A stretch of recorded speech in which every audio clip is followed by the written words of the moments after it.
Black people are not the original inhabitants of South Africa, which, in fact, they're realizing that now. Hello, my friend. This was a common talking point for colonizers in South Africa, in which they tried to legitimize their rule and presence in the region.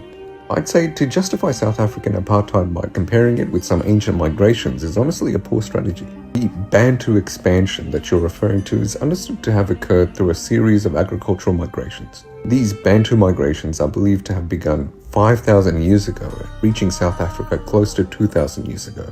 There isn't strong evidence to suggest that they wiped out or completely replaced the pre-existing populations like I believe you implied. Though of course it's likely that their presence in fertile areas pushed Khoisan people out to less fertile areas.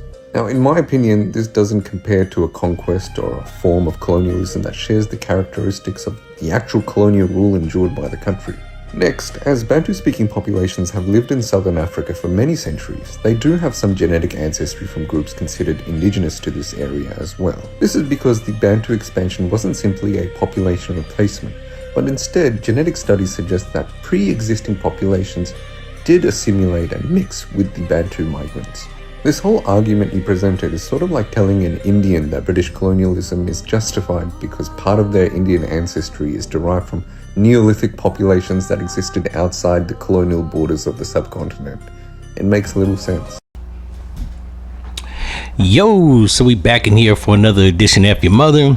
And although I don't cover like topics like this, I felt compelled because I saw this on Twitter where my man was trying to say black people are not native to South Africa.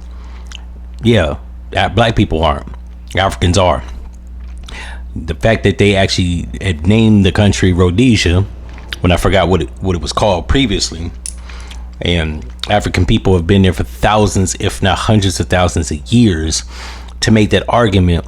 Once again, this is another example of disingenuousness and racism and white supremacy. But never let nothing like logic get in the way of a bullshit argument. Like, my man looks like he's well into his 60s, if not 70s. He's an old fool. He don't know what he's talking about, just making shit up on the fly. In any event, if y'all like this video, it's been informative, like this shit, subscribe, leave a comment. If you're a racist and you agree with him, leave your comment. I want to hear what you guys think. In any event, I'm out.